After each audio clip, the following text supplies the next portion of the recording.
voice can break the dark. A single spark ignites the heart. But if we turn when justice calls, the chains we forge will bind us all. When truth is silenced, when lies take hold, the cost is freedom, the soul grows cold. No one stands tall while another must fall. Freedom for one depends on freedom for all. We're mavericks of freedom, rebels in the fight, defending every voice, defending every right. For the moment we falter, the moment we stall, we lose our own freedom when we let others fall. You can't stand free while others kneel. When justice fades, it's freedom they steal. An innocent condemned, a crime unspoken, and with it the bond of liberty is broken. No tyrant rules without our consent. Oppression thrives where silence is spent. Stand for the weak, the silence the small, or freedom will crumble for us all. We're mavericks of freedom, guardians of the light, fighting for the truth, for what is just and right. For the rights of one are the rights of all. We rise or we fall by answering the call. Even those we may oppose deserve the rights we all uphold. For if we deny them what is fair, we build our own prison in despair. The fight's not easy, it never will be, but justice for one is the key to be free. We stand as mavericks, together we strive, defending the rights that keep freedom alive. We're mavericks of freedom, rebels in the fight, upholding every truth, protecting every right. When one is oppressed, we're all in the thrall. Freedom for one depends on freedom for all. So take a stand, let your courage rise. Defend the truth, don't compromise. For the soul of the world, the writing's on the wall. Freedom for one depends on freedom for all.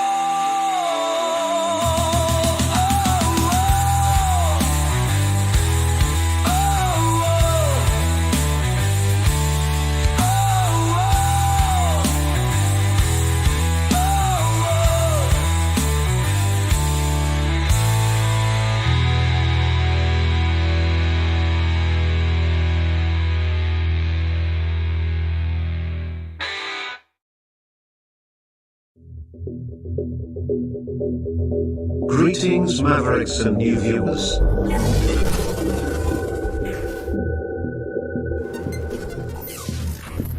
Tonight, direct and live from the Maverick News Network World Studios. This is Maverick News with Rick Walker.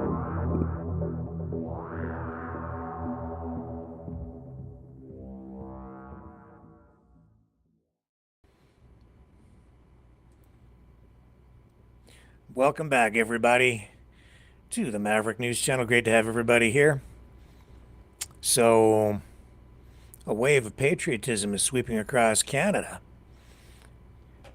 And that's what happens when a president tries to, or suggests, or hints that they might take over your country and annex you. Donald Trump is experiencing, what do they call that? Unintended consequences. It's now a real horse race heading into the next federal election in Canada. The Conservatives were way out in front, had a commanding lead. Now new polls show it's pretty much neck and neck. So we'll get into a little bit of that tonight. Premiers went to Washington. We also have Justin Trudeau saying Canada as the 51st state is a non-starter. Hamas saying they are now refusing say they'll refuse to release the hostages by the Saturday deadline. And what else do we have? Oh, yeah, Tulsi Gabbard. She's been confirmed, sworn in as the Director of National Intelligence. So we have all that and a whole lot more tonight. Stay with me. If we have time, we might get to the phones, and you guys can join the conversation again tonight as well. I know a lot of people enjoyed what we did last night. It was entertaining. I hope it was enlightening in some way. It was certainly therapeutic. I will be right back. You know, someone very profoundly once said many years ago that if fascism ever comes to America, it'll come in the name of liberalism.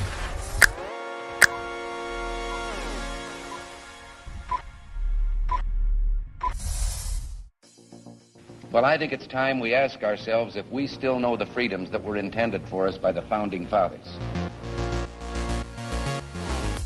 If we lose freedom here, there's no place to escape to. This is the last stand on Earth. The entire world is watching. Every dictator, every crazy dictator in the world is watching.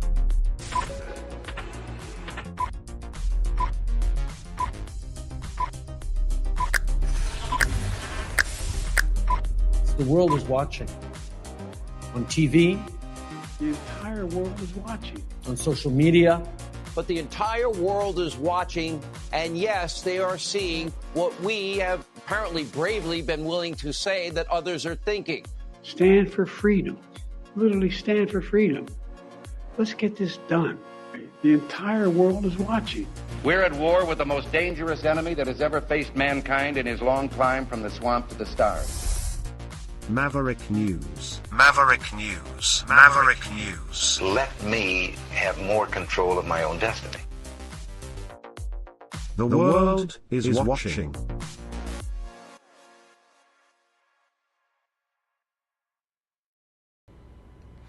Yes, and on the Ukraine front, Trump says he has been talking to Putin. He's saying peace talks are imminent. And then Pete Hegseth said some things today that suggest the whole NATO thing is waning. He says any security guarantees that might be offered to Ukraine as part of these peace talks will have to come from Europe. So it's pretty clear that, as far as Hegseth is concerned anyway, the United States is going to be out at some point. But Trump's his own man, so we will have to assess as we go along. Back to Washington, though, that's where the premiers met with Trump administration official, finance minister, and coming out, we have this now. Here we go. You guys must be frozen because I feel like I'm frozen. Anyways, I'll just chat along with the two great premiers here. We had a very constructive conversation. We appreciate the Trump administration facilitating this literally in the last minute, and we're grateful. We listened, we communicated, and we look forward to further conversations. Who did you speak with exactly? I'd rather not disclose that. High-ranking Trump administration. Is it James Blair, sir? That has been reported already. It'd be great to get a name out there so we can confirm it for the. Well, I'm not at liberty to say, to be frank with you, but it's a very high-ranking administration. What is the takeaway? Did they give you a sense of how Canada can stave off tariffs? What Canadians, what the government, what the premiers can do? Well, it's a good conversation, back and forth, and it was a very positive conversation. So we'll see how we move forward. And once all their secretaries get sworn in, then we can move forward. But do you have any comments, just gentlemen? one member of the administration? Just one or several? Can you just give us a sense of where you would just a couple people. And I think that's the next things that you can look forward is the Secretary of Commerce will be sworn in. Minister LeBlanc will be working with him, and premiers will be supporting that work and reaching out and doing our own advocacy like we have been for the last day or two. How long was the meeting, approximately? Well, since you saw us walk in to right now. Okay, we didn't know if you got in right away, so over an hour. They were very generous. And we're very grateful, by the way. People don't get last-minute meetings like this, so we're very grateful. And it just shows the relationship that we have and the respect they have in Canada, regarding Canada. And they've said it numerous times, how they respect Canada and really appreciate the friendship over the years. François, over to you. Yeah, peut-être en français. Y a-t-il des gens qui sont pour en français? En anglais, in English. We had, like Doug said, we had a good conversation with two people, high level, and we discussed ways to come back with a good relationship between Canada and U.S. and I think we had answers or ways to progress. Yeah, thank you, everybody. Appreciate it. President Trump was at the White House today. Were you disappointed? Were you disappointed he didn't pop in, Premier? Yeah. What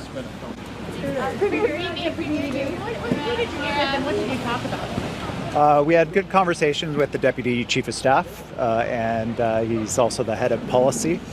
And as well as Sergio is doing the hiring for a lot of the White House staff, senior White House advisors.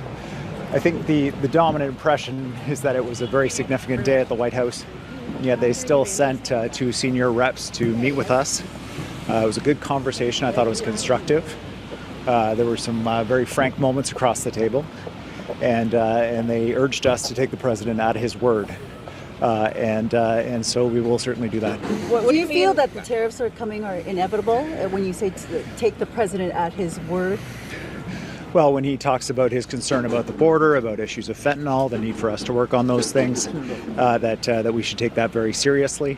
That the engagement that he's having is about ensuring that the United States is respected and not taken advantage of in terms of trade and relations around the world, and that we should see things through that lens, and so we shall. Are any of the things that we're doing moving the needle in any way, like the fentanyl czar, etc.?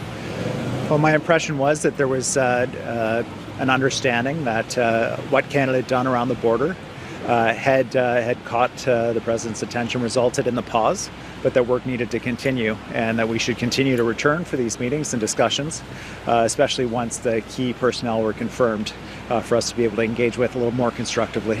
I understand that Canadian premiers are paying $85,000 a month for lobbying here in Washington. Are we getting bang for our buck there? Are these meetings significant enough to pay that kind of money? Well, I think it's really important that we're in these rooms and we're having these conversations with key personnel. This was a meeting on short notice with senior decision makers in the White House on a day in which the president's actively engaged with Ukraine and Russia. So I was glad for the conversation. I'm glad they made the time, and we'll continue to have this engagement. Premier, you mentioned frank discussions. What frank aspects did you put forward? Did the premiers put forward? Was there any concerns about Trump's ongoing comments about Canada being the 51st state? Yeah, we had frank conversations where about the 51st state comment, where we underlined that was a non-starter. That was obviously consistent among all the premiers, for my part, just underlining how important it was to share information and concerns related to fentanyl on the border with the premiers as well. There are enforcement actions that we can take to make sure that information is flowing. If these are the key points of frustration for the president, we want to take action on those things too. Premier Evie, I think the public might find it weird that you're not saying who you met with. Was there some sort of agreement that you weren't going to name the officials? Like, why can't you just tell us who you met with? Yeah, no, it's James Blair and Sergio. I forget Sergio's last name. He's the head of personnel for the White House. No, that's all right. Yeah, no, I understand they would find that weird. We knew we were meeting with Mr. Blair. We didn't know we would be meeting with Sergio as well. It was a very fluid moment, and we weren't sure who was going to come in actually. And did they promise to send your message back to the president? I think there's a lot of questions about whether it's actually getting through to the person who makes the decision. Yep, they committed to share our message of willingness to engage and to work on key areas of agreement, and that Canada would never be the 51st state. One more question. What happens now? You've had your meeting. Did you pledge to talk again in the future? Are you going to come up with some sort of other kind of security plan to discuss? Yeah, their key suggestion for us was once their key personnel were confirmed, the Commerce Secretary, Trade Secretary, that will be in a much better position to engage, and that we should continue to meet and come back, especially once that had happened. Okay. Thanks very much, everybody. Thank you. Here are Canada's top 3 matches.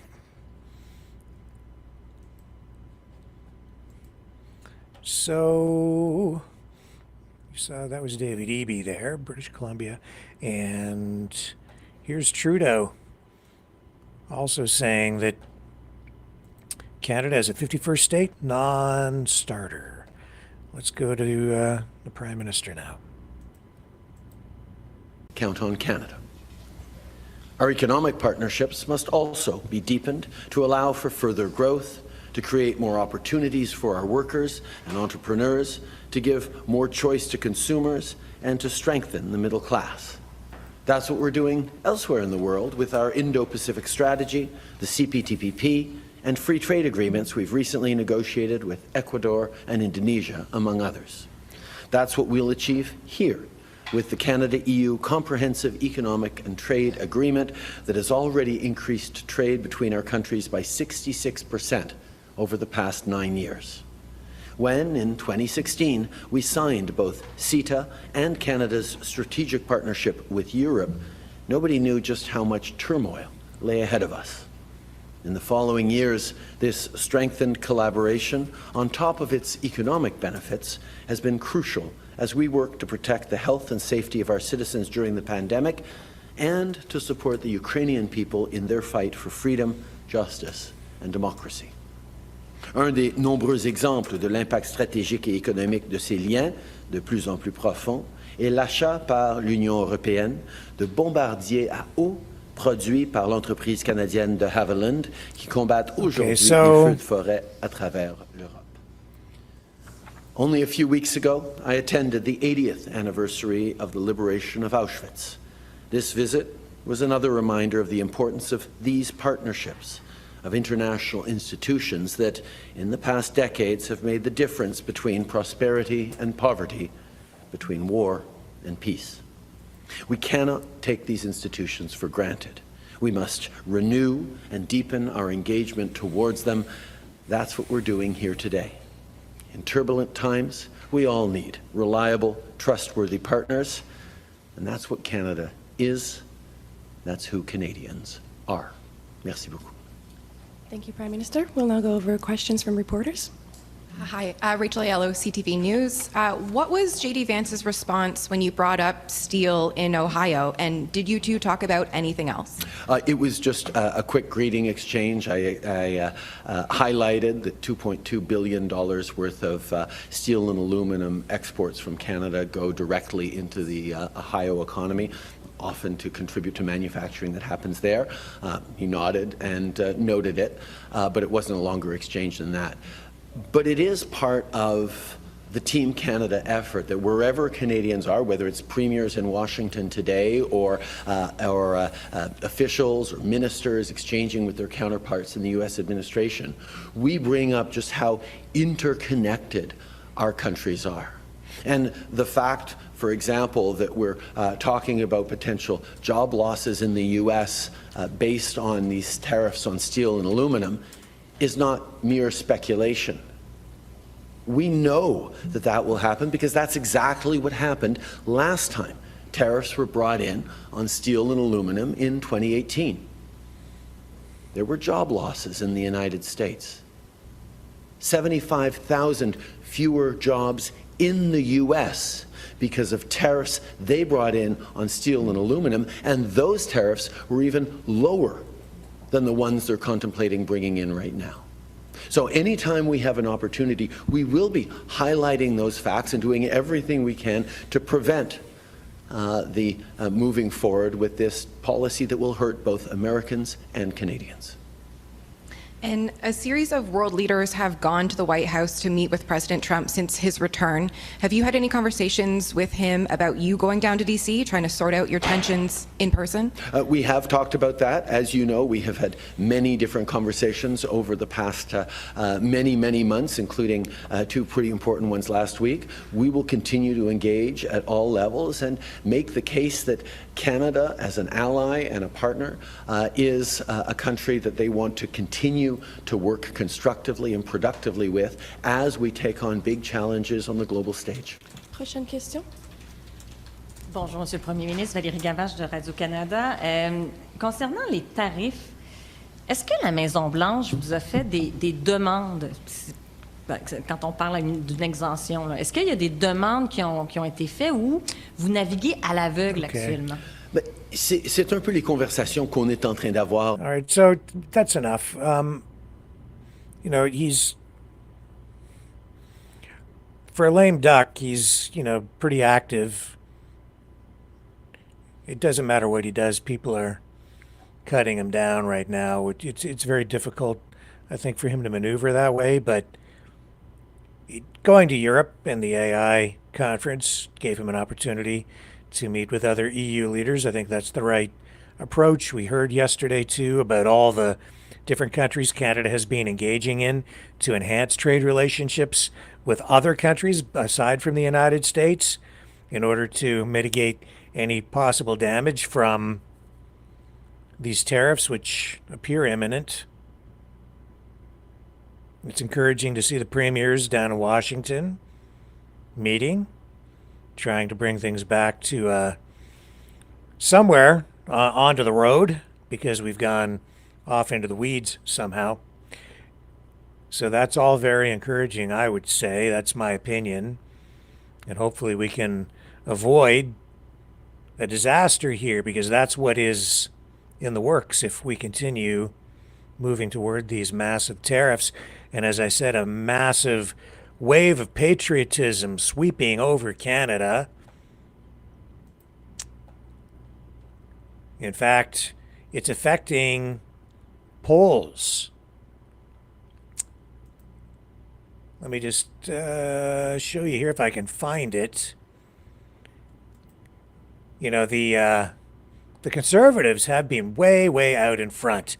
It looked like, you know, if an election had been held, say, a couple of weeks ago even, or even a week ago, days ago maybe even, what you would have been looking at is a record majority government for the Conservative Party. But now it is absolutely how is it characterized by the Toronto Sun today? I think they're calling it a knife fight. A dog fight, certainly. I can't find their editorial. They were bringing that up, but that's the point. And yeah, it's neck and neck now. And that's depending on who the leader is. That's assuming Mark Carney is selected by the Liberals to be their leader heading into the next election. So it ain't over till it's over, as they say. Now, they did mention as well, I should show you this first, I guess. Defense Minister Bill Blair, Canada's defense minister, still, here's a guy who is saying what? He's saying that Trump's annexation talk is not a real threat. Now, why would he say that when Trump is saying otherwise? And when the premiers were just told again that we should be taking Trump at his word, and the premiers are saying they are? Well, I'll tell you why, even though it says here that Blair met with President Donald Trump's. He says that President Donald Trump talk of turning Canada into the 51st state is, quote, not a real threat. Well, the Prime Minister said again, there isn't a snowball's chance in hell of that happening. They were both in Brussels at that NATO and European allies, members of the Ukraine Defense Contract Group, and they had a breakfast meeting with NATO Secretary Mark Rutte. And I'll tell you why he's saying that, because he doesn't want to stir the pot any more than it needs to be stirred. He wants to try to bring the temperature down just a little bit. That's why. That is why. And then just a short time ago at the White House, Caroline Leavitt,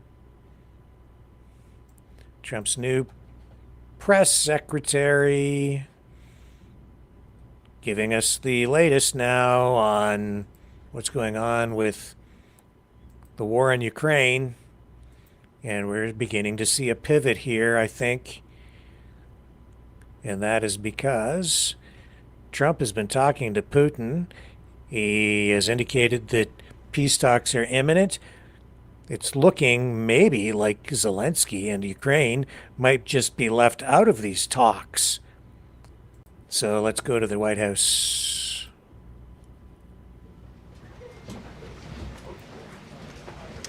Good afternoon, everybody. It's great to see all of you on this very newsy day, to say the least. I have a couple of updates for you this morning, or this afternoon. As you know, this morning, the president spoke to President Putin of Russia. They spoke at length, and the president released a statement following that conversation in great detail. I can also confirm that the president just recently got off the phone with President Zelensky of Ukraine. His truth is as follows. I just spoke to President Zelensky of Ukraine. The conversation went very well. He, like President Putin, wants to make peace. We discussed a variety of topics having to do with the war, but mostly the meeting that is being set up on Friday in Munich, where Vice President J.D. Vance and Secretary of State Marco Rubio will lead the delegation. I am hopeful that the results of that meeting will be positive. It is time to stop this ridiculous war where there has been massive and totally unnecessary death and destruction. God bless the people of Russia and Ukraine. I myself just spoke to the president about these calls, and he told me to tell all of you they were very good calls, they were very positive, and the administration is wholeheartedly committed to a peace deal to end once and for all the Russia-Ukraine war. More on that later. I'm sure you'll have more questions to ask. This week, the president has continued to deliver on his promises to the American people.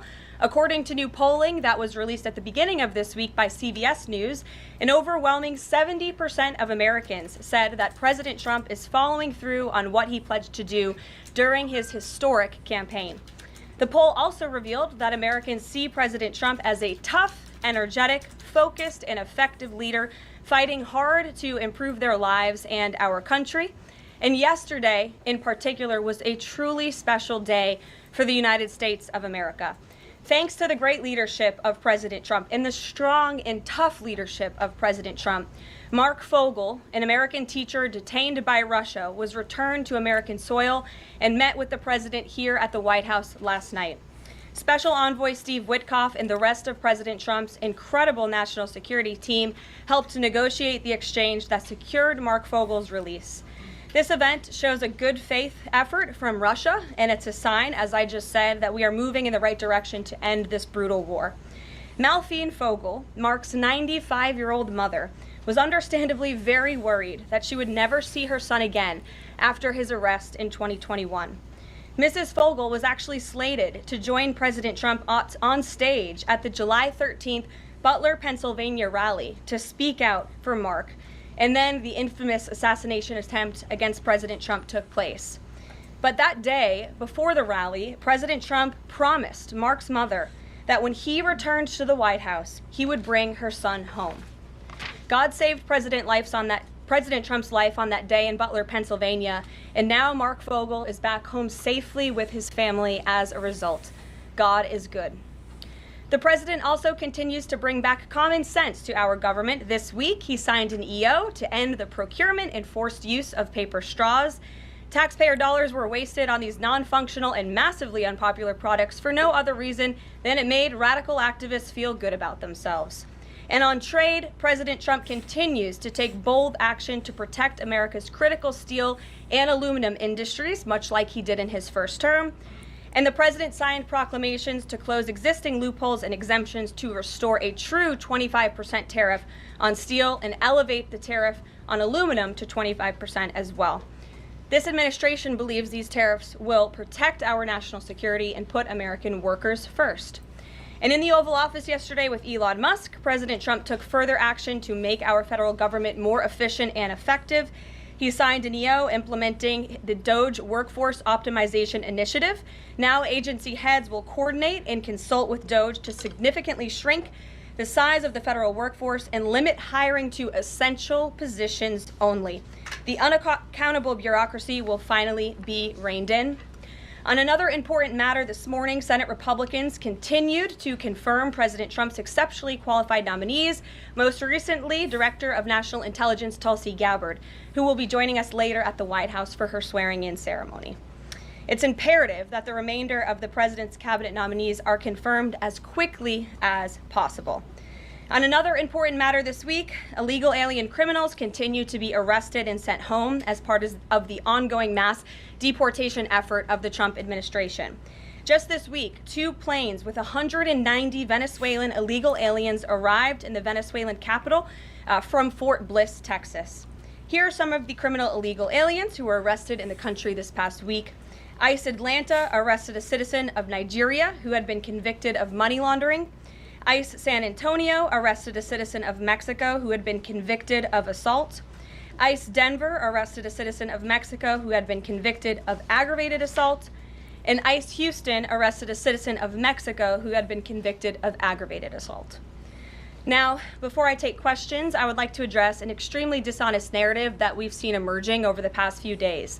Many outlets in this room have been fear-mongering the American people into believing there is a constitutional crisis taking place here at the White House. I've been hearing those words a lot lately. But in fact, the real constitutional crisis is taking place within our judicial branch, where district court judges in liberal districts across the country are abusing their power to unilaterally block President Trump's basic executive authority. We believe these judges are acting as judicial activists rather than honest arbiters of the law. And they have issued at least 12 injunctions against this administration in the past 14 days, often without citing any evidence or grounds for their lawsuits. This is part of a larger concerted effort by Democrat activists and nothing more than the continuation of the weaponization of justice against President Trump. Quick news flash to these liberal judges who are supporting their obstructionist efforts: 77 million Americans voted to elect this president. And each injunction is an abuse of the rule of law and an attempt to thwart the will of the people.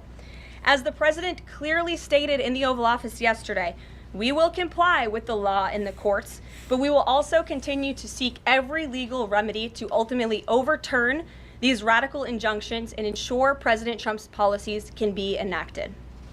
So here in our new media seat today, we have Chris Pavlovsky, an entrepreneur who has a strong passion for protecting freedom of speech. Okay. All right, okay. So, plastic straws, because they just make liberals feel good about themselves. And we have that hostage. What's his name again? I gotta look up his name here. What's his name?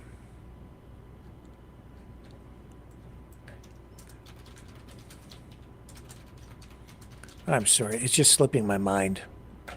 Mark Fogel, right, Mark Fogel.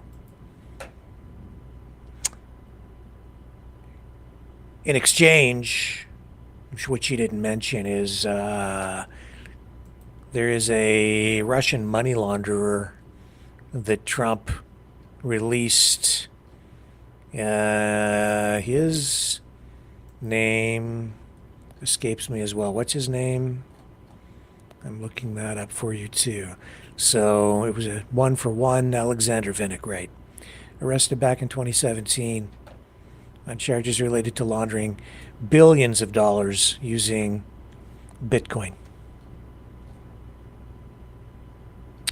And he's leaving behind something like $121 million in digital assets. And why was Fogel arrested to begin with? The charges in Russia were related to him going back into the country, and he was caught with an amount of marijuana, which he says he was using for medical purposes because of back pain. I would put it to you that it was really related more to the school where he was teaching. As I looked into it overnight, he was teaching at basically a private school where a lot of diplomats would send their children, including American diplomats. I know South Korea also sent students there. So that's the kind of place that it was. And the school recently shut down by Russia because of the kinds of things they were teaching. Their operations were suspended for a while because they were teaching about LGBTQ stuff, which I think runs contrary to some Russian laws, anti-gay laws that they have in Russia. And I think they also have concerns just about ideological things that are taught at the school. It's no longer in operation there. Fogel, of course, arrested and now released. So diplomats, government stuff at the school. He gets arrested for the marijuana, 14-year prison sentence. Seems pretty harsh for just a small amount of marijuana, but that's what he was facing. And all this diplomacy. And I think he's the first hostage. I shouldn't say hostage. I should say prisoner released.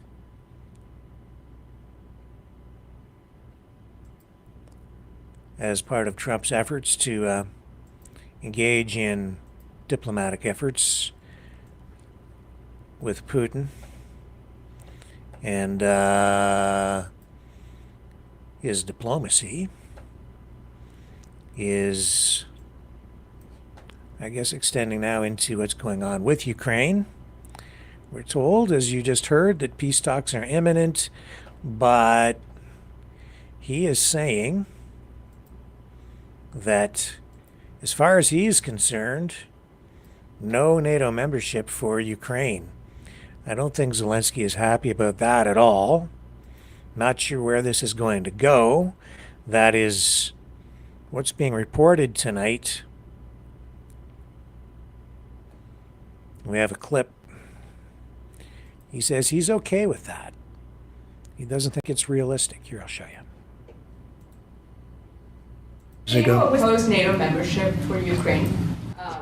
I don't think it's practical to have it, personally. I know that our new Secretary of Defense, who's excellent, Pete, made a statement today saying that he thinks it's unlikely or impractical. I think probably that's true. I think long before President Putin, they said there's no way they'd allow that. This has been going on for many, many years. They've been saying that for a long time, that Ukraine cannot go into NATO. And I'm okay with that. I just want the war, whether they are or they're not. But it certainly would seem to be that most people have said that that is something that's not going to happen. And we've got Hegseth here too. I've got that clip. So I'll share that with you tonight.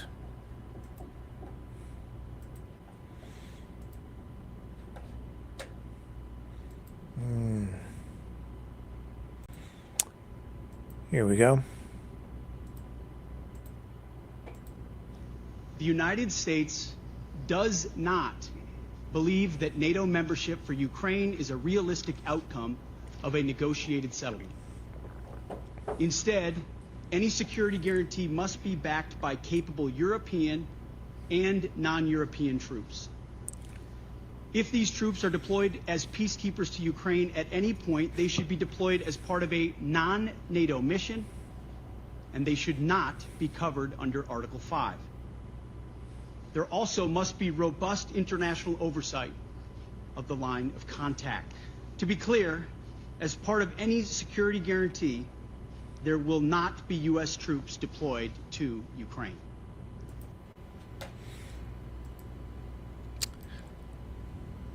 I don't know. We'll see where these talks go. I think these are significant statements and definitely a departure from where we were at with Biden. And we'll be providing more analysis on it in the days ahead as we get more information and things become a little bit clearer, I hope. So peace talks there imminent, or so it appears. And I'll tell you, things in the Middle East, though, somewhat different. Looks like things there could blow up very easily again. This ceasefire, I think, is about to fly apart. Hamas saying they will not release all Israeli hostages by this Saturday. They say they are committed to their original schedule. And Trump, though, has made it very, very clear that if those hostages are not free by Saturday at noon, the ceasefire should be canceled, and in his words, all hell is going to break loose. So looking to me like it's inevitable that the ceasefire is going to fail, and we're going to be back to fighting. And while Trump is saying there won't be U.S. boots on the ground in there, I'm not sure how he's going to realize his dream of building hotels and turning Gaza into the Riviera of the Middle East unless they remove a lot of those Palestinians by force. I get a really bad feeling about this.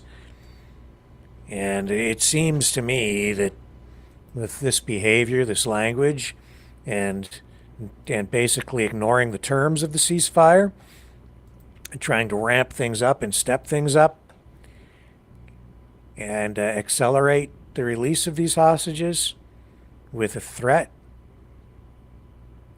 it looks to me like things are becoming inflamed. So we'll see how that goes by this Saturday. By Saturday at 12:01, who knows? We could see a return to hostilities and more tragedy. Here's Trump making, with this address today to the people of Jordan. To the great people of Jordan, you're a spectacular group. I have to tell you, you're very, very fantastic people with tremendous brilliance and energy. I want to just say that you have a king who is a tremendous man. He's a leader. He's got a wonderful heart. He loves you so much. He loves his country. He's done amazingly. King Abdullah is one of the true great leaders of the world. And I just want to tell you, you're lucky to have him. And I say that from my heart. You are very, very lucky to have him. And God bless you all. You have a great life. You have a great king. And that's coming off yesterday's meeting between Trump and the King of Jordan. And here's that headline that I was going to show you earlier, which I couldn't find. This is the editorial from the Toronto Sun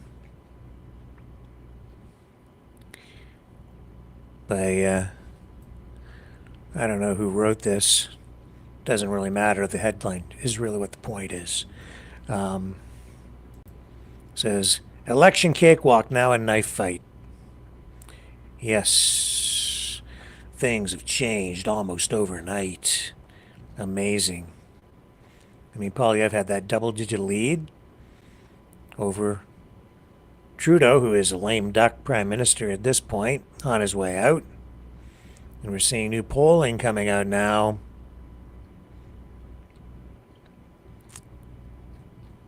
Putting everything neck and neck.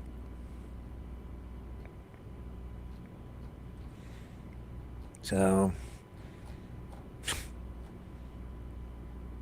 I can't see Trudeau being there. He's initiated the process. You have the leadership contest ongoing now. Mark Carney appears to be the heir apparent. That's what the polling has largely been based on, is if he becomes the leader of the Liberals, then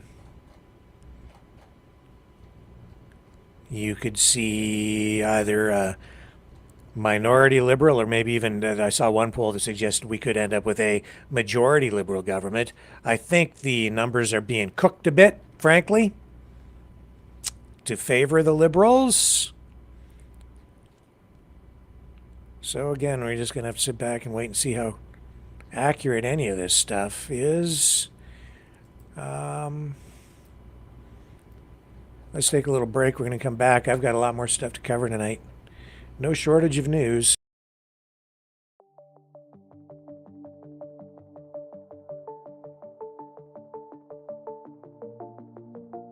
Greetings, brave Mavericks.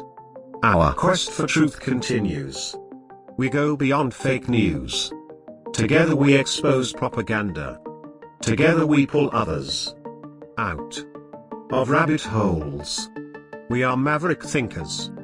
We are all unique individuals, defenders of individual rights and freedoms, credible, trusted, grounded in reality. Maverick News, Maverick News. Defending free speech, free speech. Donate at freedomreporters.com. Do it now. Tomorrow may be too late. Maverick News. The world is watching.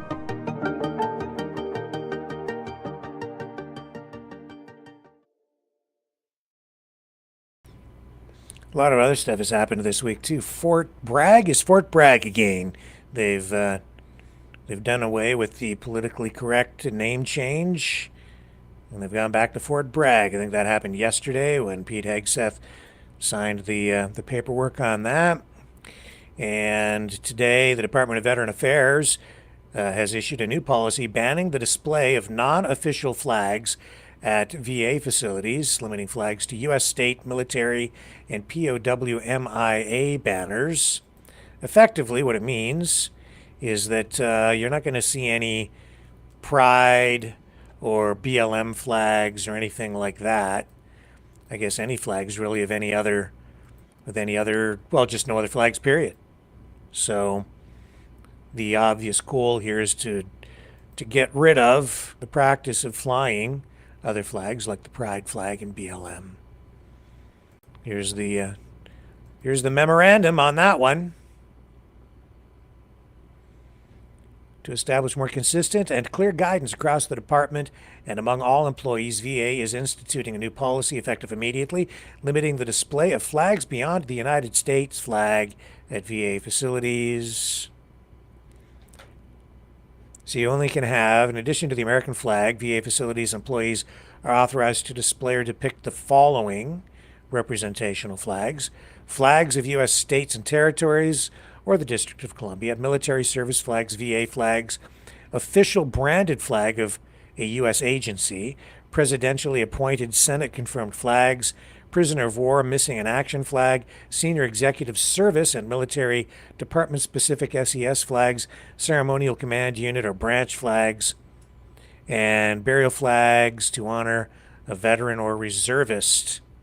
Of course, we've seen this issue play out in municipal councils across Canada and the United States. A lot of this really was initiated, these kinds of movements in Canada. In fact, the community I live in right here, one of our local councillors, a friend of mine, was one of the first to kind of take that issue forward, and boy, did she take flack for that. Oh my goodness. Rhonda Jubinville, you remember Rhonda? She was on the show a couple of times talking about it. People got so upset knowing that she is a lady of faith. They made a donation to the Church of Satan in her name, and then put the correspondence that comes back after you make a donation. You get like a thank you thing or an acknowledgement that you've made this donation to the Church of Satan, and they left that on her station where she sits at the local council meetings. It's obviously pretty offensive to her. I didn't think it was very cool. Chuck Schumer tonight.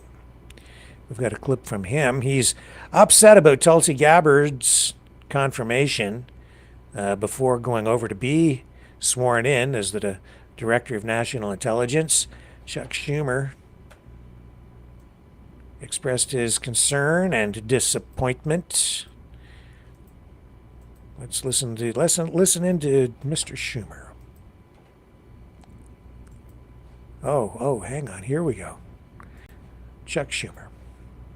Objectively, I think most senators would agree there are better choices to lead national intelligence. You know what my guess is? If we had a secret ballot, Gabbard might get 10 votes and 40 against her from the other side. People know That's why they raise so many questions. But Donald Trump and Elon Musk evidently threatened them, and they're changing their view. Objectively, I think most senators would agree there are better choices to lead national intelligence. You know what my guess is? If we had a secret ballot, Gabbard might get 10 votes and 40 against her from the other side. People know. Okay, so people, Democrats concerned about her thinking she might be a possible security risk because of her contact in the past with Assad, her statements on Russia. But here she is at the White House, Attorney General swearing her in, and Trump looking on. This is the way it went down today. I, Tulsi Gabbard, do solemnly swear that I will support and defend the Constitution of the United States that I will support and defend the Constitution of the United States against all enemies, foreign and domestic, against all enemies, foreign and domestic, and that I will bear true faith and allegiance to the same, and that I will bear true faith and allegiance to the same, that I take this obligation freely, I take this obligation freely, without And that is that. She's in. Confirmed. So, if the Democrats are right, all the secrets are going to Russia. And if they're wrong, then I guess everything will be okay. Looks like we've got some pretty seriously nasty weather on the way. Pearson International Airport. I'm seeing a report there that they are bracing for a significant amount of snowfall. Where I'm at here in southern Ontario, very, very cold tonight, but it looks like in many places across Canada, certainly in Ontario, we are looking at some significant snowfall and frigid temperatures in some areas, so brace yourselves. It's on the way. My dog loves it. Don't understand. He just, I don't know how he does it. Just don't know. All day. He just wants to stay outside all day in the cold. Steve Bannon. Didn't get to mention this the other night, but I'll mention it tonight. He pled guilty to, do I have it up here? Let me get you I'm going to show you the one of the headlines on NBC. He pled guilty to that scam he was running. Build the Wall. You may recall, maybe you don't.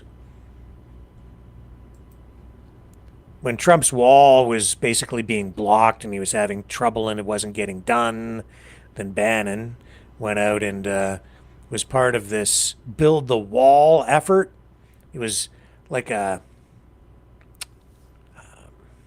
campaign, and he was trying to raise, or said he was trying to raise money to finish Trump's wall.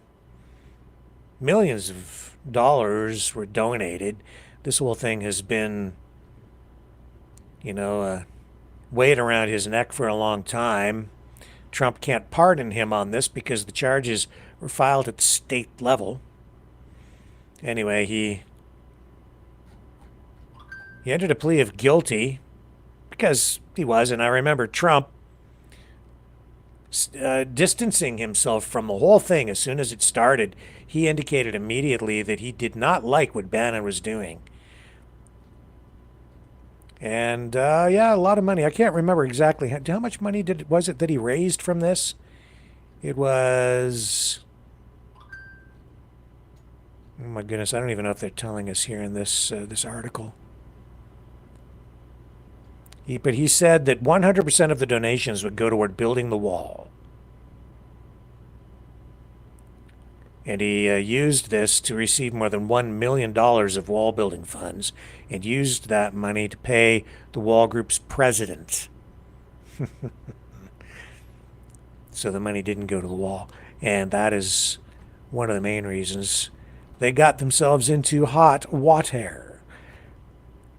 Now, that's not why he went to jail before. If you're confused about that, he went to jail before on a contempt of Congress charge for refusing to testify before a House Select Committee investigating the J6 event, Capitol demonstrations. And he did that to protect President Trump. And I know a lot, today when I was speaking to people about this, people, the memories fade a little bit, right? And they were like, is he still friends with Trump? And yeah, I mean, he was part of the original Trump team on Trump 1.0 administration, but they had some sort of a falling out. You may recall Trump kind of turning on Bannon, and he started to call Steve Bannon sloppy Steve Bannon, attacked him after he fired him. And originally, he was an integral part of the whole Trump machine. But it did fall apart. But Bannon stuck with Trump through it all. He never really deviated. Not too much. And even when he went to jail, he stood by Trump. He didn't sell him out. He, whatever it was that they wanted from him, he wasn't going to give it up. And Trump did pardon him on some other charges.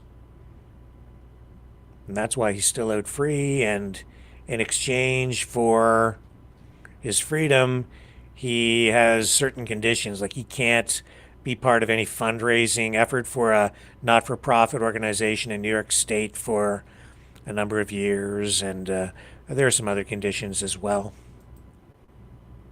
So I don't know, that whole thing, man, that made me feel very uncomfortable as well. Even some people who are propped up as heroes sometimes fall.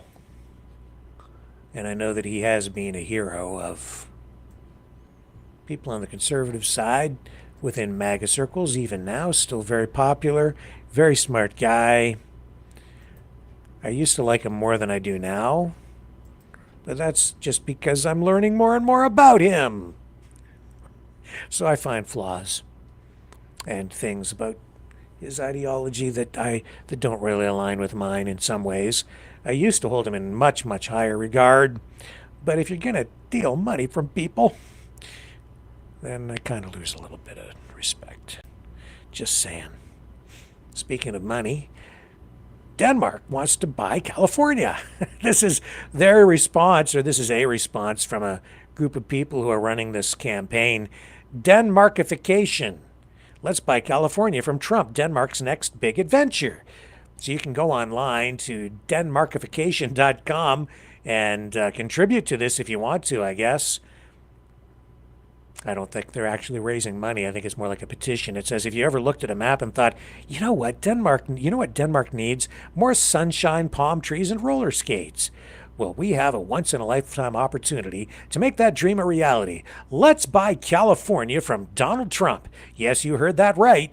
California could be ours, and we need your help to make it happen. So you can fill it out. It says here, yes, I pinky swear I'd pitch in. Keep me informed via email. Or, no, I have commitment issues. Why California? Sunshine galore. Let's face it, Denmark's weather is, well, let's just say it's cozy. California has 300 days of sunshine a year. Imagine swapping your rain boots for flip-flops. Tech dominance. Gaining an extra bunch of tech bros? Great. It is what every democracy needs. Avocado toast forever. California grows 90% of the U.S.'s avocados. That's right, we'll never run out of avocado toast. To protect the free world. Most people say we have the best freedom. Colossal freedom. Disneyland, we'll rename it Hans Christian Andersland. Mickey Mouse is in a Viking helmet. Yes, please. And why Trump might sell? Well, let's be honest. Trump isn't exactly California's biggest fan. He's called it, quote, the most ruined state in the union, and he has feuded with its leaders for years. We're pretty sure he'd be willing to part with it for the right price. And hey, we'll even throw in a lifetime supply of Danish pastries to sweeten the deal. As for the will of the citizens, well, let's face it. When has that ever stopped him? If Trump wants to sell California, he'll sell California. This is hilarious. But scary because so much weirdness out there, and he's serious. He's serious. Oh my. Yeah, let's take over Greenland. Let's buy Greenland. Even though Denmark says it's not for sale. Don't go away.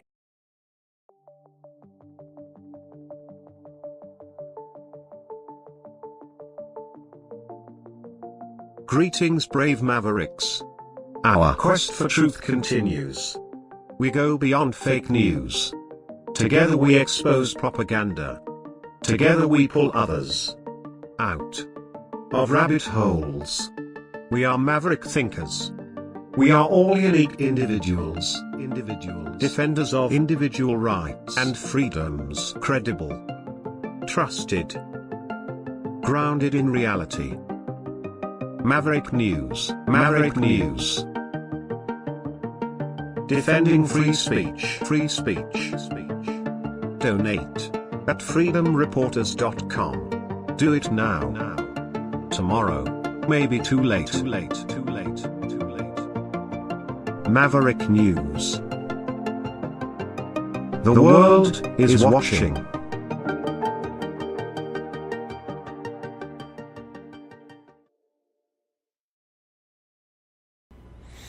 Okay. Speaking of Greenland, Buddy Carter unveils bill empowering Trump to acquire Greenland and rename it Red, White, and Blue Land. Here's the New York Post article on it.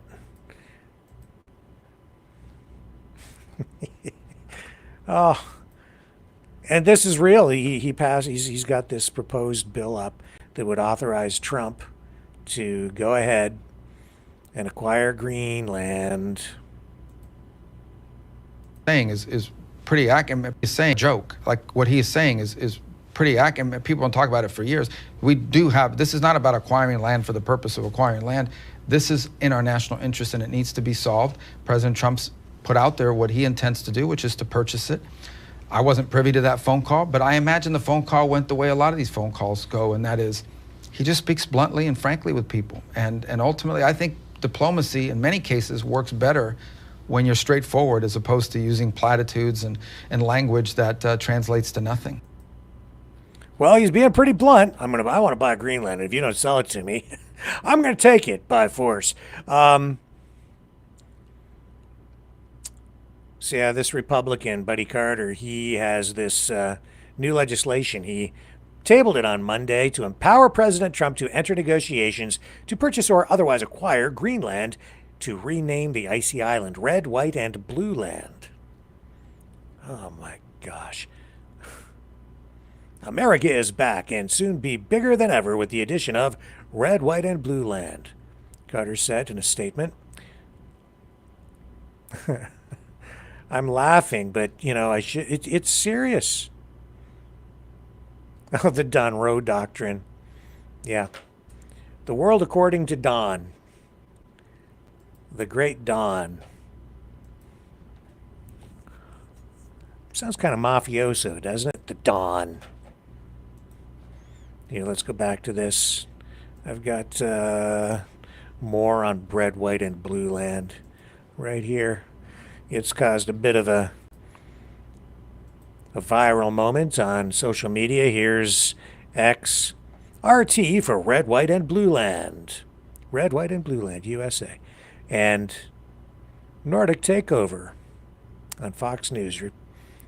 Buddy Carter has thrown his support behind President Trump's quest to acquire Greenland and has taken a step in Americanizing the country's name. Oh, Captain Picard, Jean-Luc, is not obviously very impressed.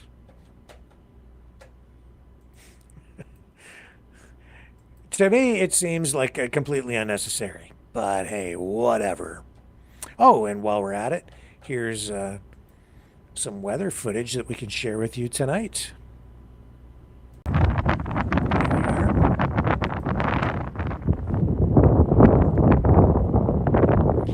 snow is on its way in, folks.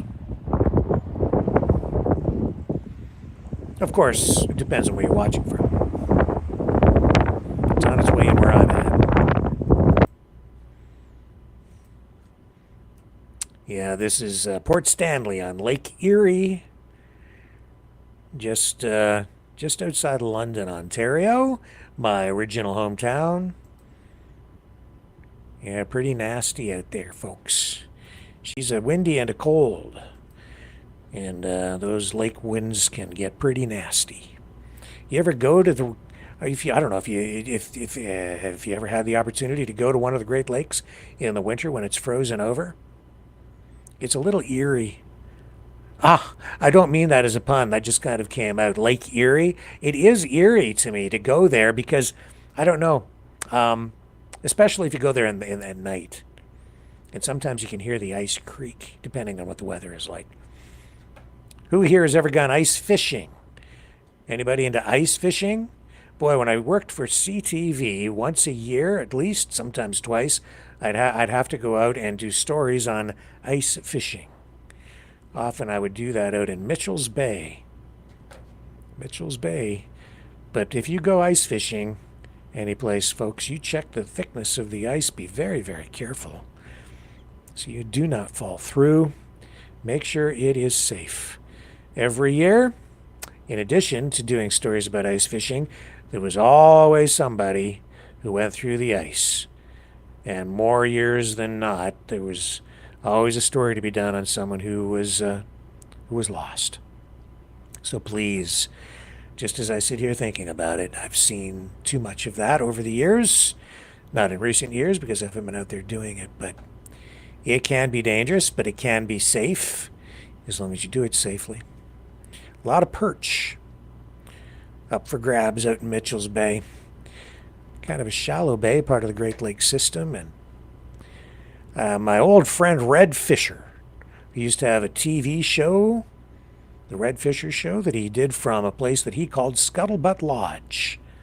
It was on every weekend, and this was old-time television on weekends.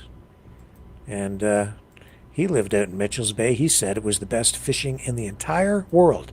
He should have known back in those days because he was a professional angler. Just a little blast from the past, my personal past, sharing with you tonight. Yeah. What else we got going on here? What can I share with you tonight? I think we're kind of getting to the end of the major stuff. So how about this? Why don't we take a little break? Give me a moment here to set up the live portion of the program. We can take a few phone calls before we wrap things up tonight. So what I'll do, I think, is maybe play a tune, get you guys in the mood. The other night I said, we were, engaging in a little nostalgia, talking about yesteryear and the before times. And I was looking for this song, Frankenrod. Actually, it was a song that I originally played back in Halloween, but I don't know, everything seems so disjointed right now. It might even be appropriate to play it right now. So let me take a break. I'm going to share Frankenrod with you by Maverick and the News Brothers, and I'll be back on the other side with our call-in show tonight here on the Maverick News Channel. Stay with me.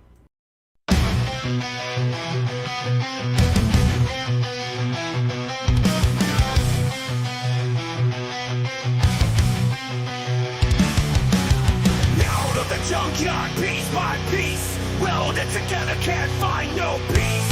Hood from the Chevy, tail from the Ford, rising like a demon that you can't ignore.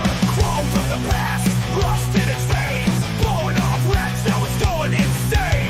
Wheels spin wild, headlights gleam, it's alive, it's a twisted metal dream. When the lightning strikes and the engines roar, you know it's coming back for more.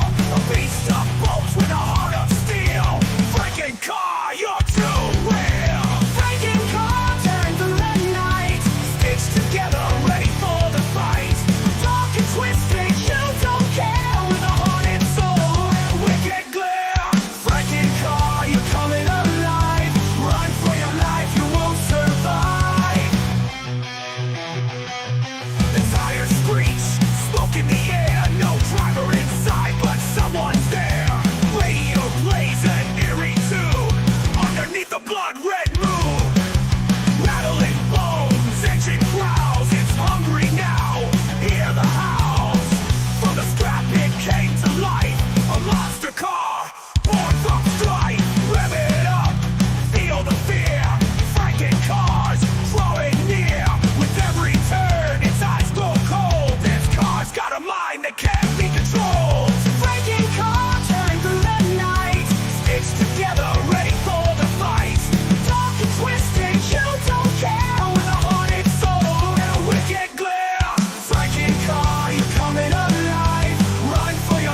I think that's hilarious. Franken Carr. Okay, so we're ready to start taking calls, but I should probably just touch on a couple of things. Here's that Buddy Carter thing with his proposed legislation to give Trump the authority to go ahead and acquire Greenland. This is his website. Yep. And while all that's happening, we also have the federal government in Canada now appointing that fentanyl czar that Trump has been demanding. So the guy for the job is Kevin Brosseau. He's a former, I think he's a former Mountie. Yeah, former senior Mountie. He's going to be the guy to stop the spread of deadly fentanyl.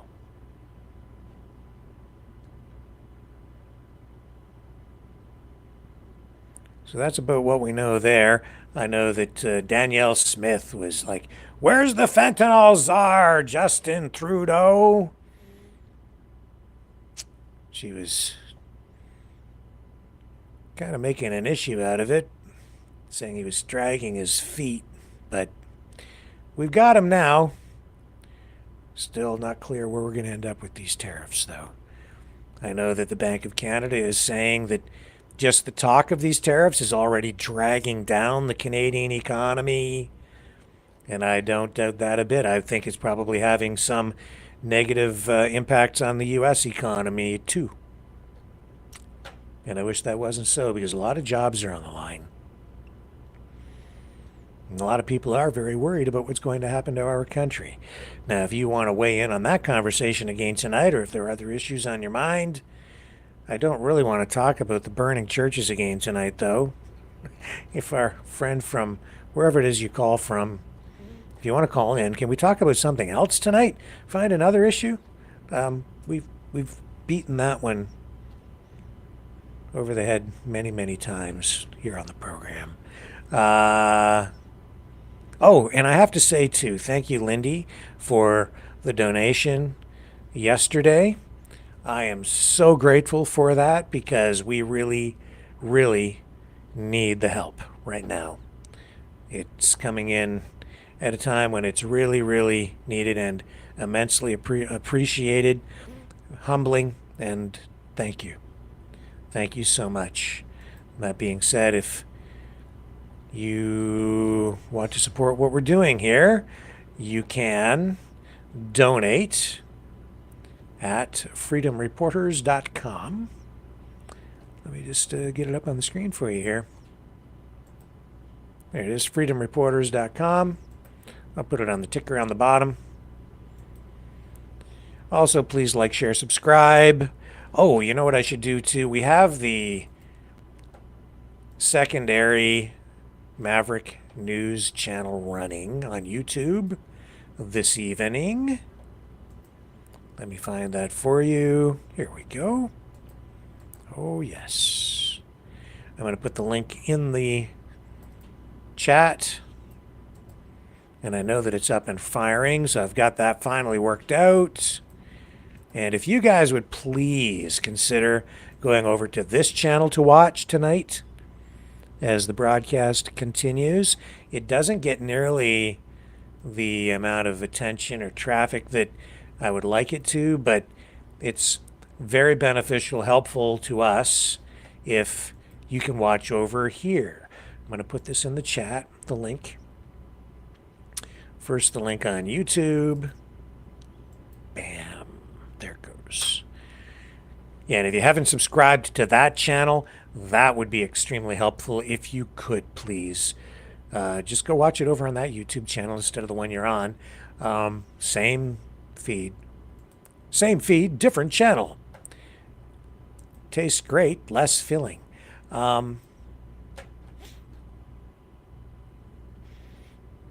Yeah, simple as that. Now let me put this in the chat over on Rumble as well. And Bam. And again, oh, there you are, Lindy. You're in the chat over on Rumble. Thank you, and thank you, yes, again. And I don't know, Johnny says, didn't Jacques Cousteau die from bathtub action?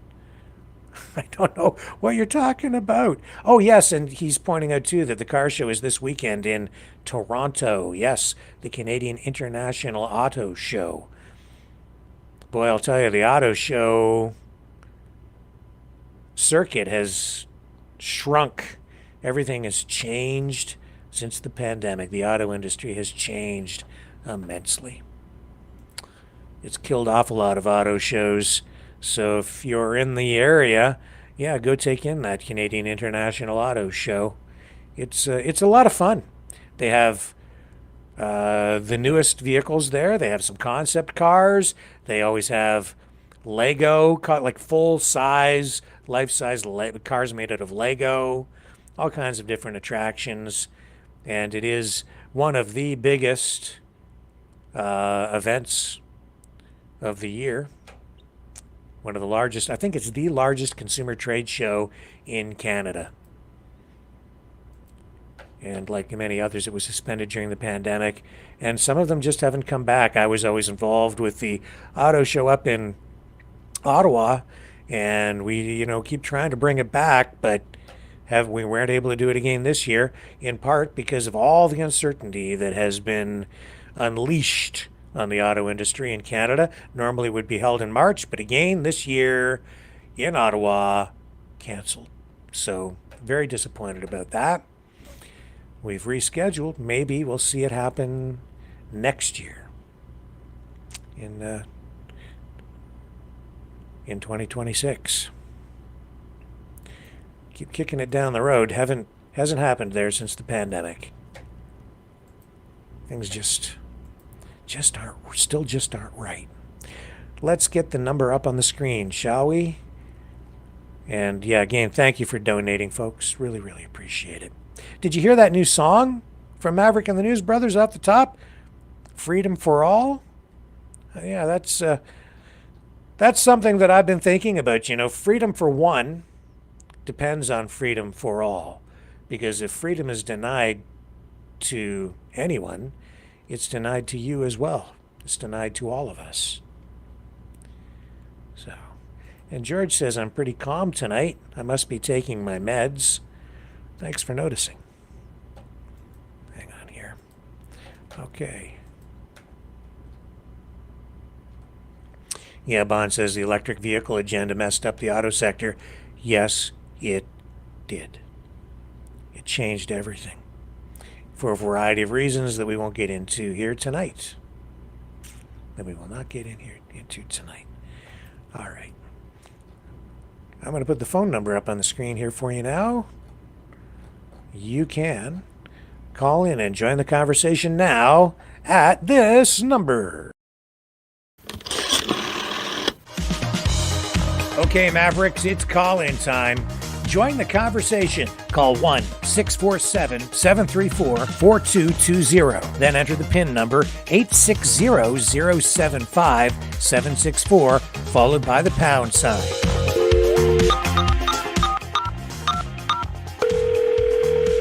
Exercise your right to free speech.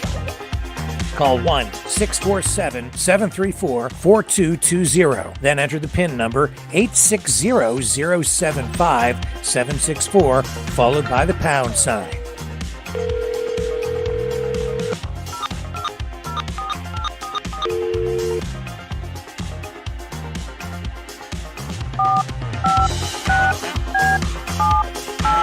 Call 1-647-734-4220. Then enter the PIN number 860-075-764, followed by the pound sign. Maverick News. Call now. The world is watching and listening to you.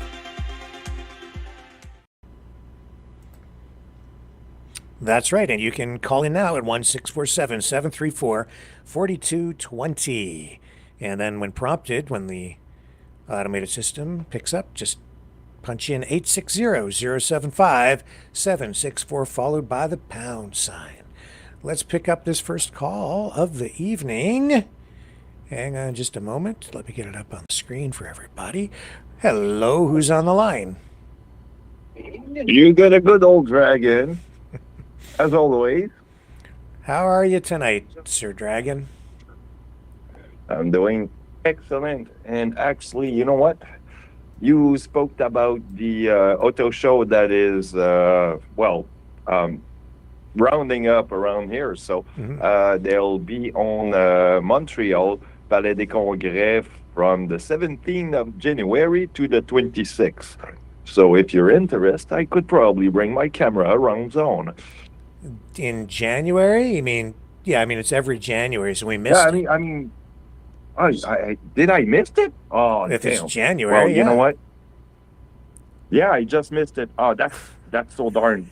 I should have gone there. Already. Don't missed worry, it. folks. Here on Maverick News, we bring you last month's car show today. That's all right. Well, that's a good segment for what you called again the conspiracy show, right? Yeah, there you go. Oh, so what's on your mind tonight? Oh, well, Trump, poor guy. He's going on a full extent of his own imperialist way of thought, right? I mean, Jesus Christ. This guy is giving me an headache. Every day. It's just a nonstop thing now. And a lot of people very worried. Like I know here tonight there was a meeting of the local Chamber of Commerce, and that is the topic of discussion. Tariffs. Everybody's worried about it, and rightly so, because this is a no-win scenario. So extremely But I damaging. mean, I can understand the people. They are angry at Trudeau, who's effectively said that he wanted to resign once they fill up the leadership with somebody else. But the thing is that you got to understand that I'm not okay with Trudeau most of the time, but sometimes he does good things. But you got to give Caesars what Caesars have. I mean, you don't have to be always angry at the guy, even though he's just, a piece of crap. Let's put it this way. So, Yeah, well, everybody does some good sometimes, right? At some point, but and even good people do bad things sometimes, because we're all human. Oh, yeah. It's just it's just whatever. Nobody's perfect, guys. Aren't we all some misfit? I think the point here is that right now we need to kind of get over our differences for the moment, or just overlook some of these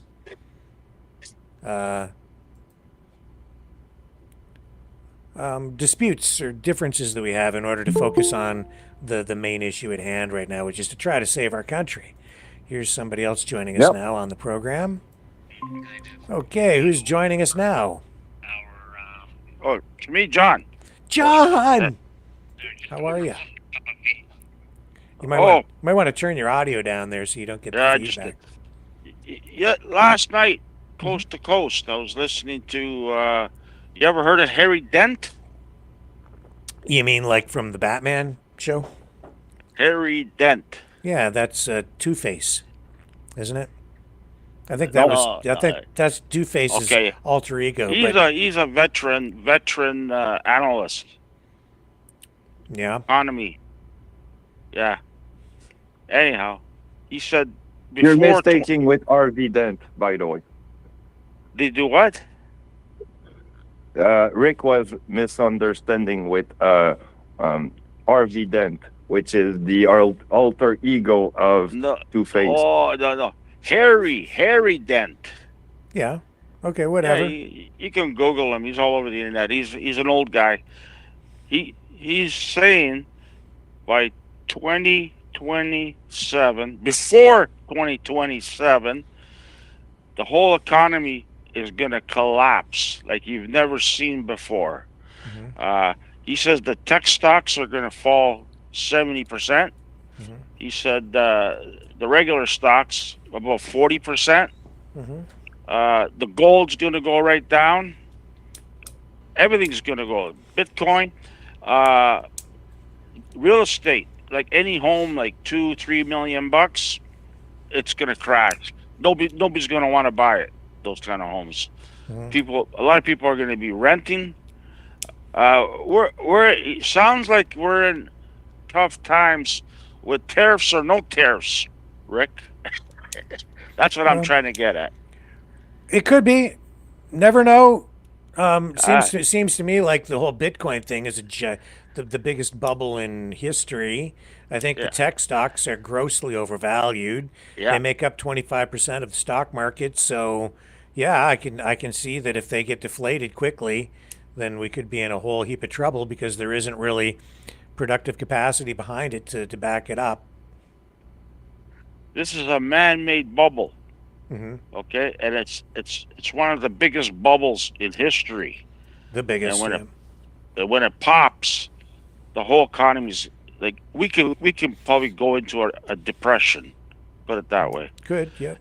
He says it's going to last like 2 years. Yeah, could. It's not going to be just like overnight. And I don't know. You know? I mean, I don't know. I think that I think there's merit in that analysis. I don't think it has to be that prolonged.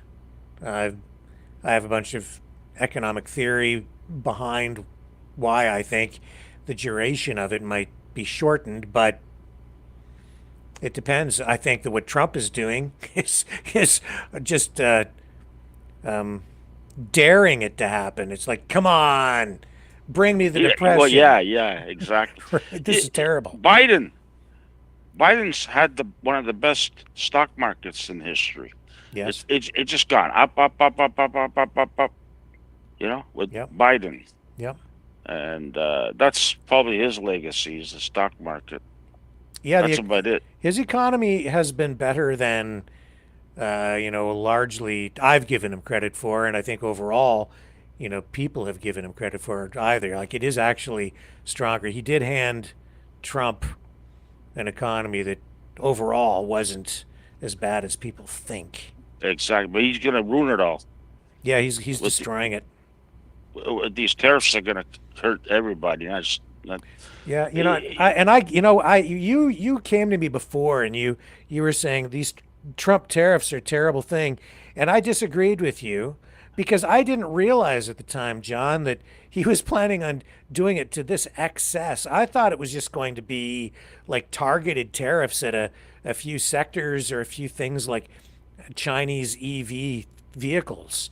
And maybe a little here and a little there, but not like this. This is like he's just walking around with a tariff sledgehammer, bashing everybody over the head. Did you realize he was going to go to this length? Yeah, he said he was going to do it, and Musk said that we're going to feel some real pain, and the voters know this, and the voters are okay with it. It's stupid.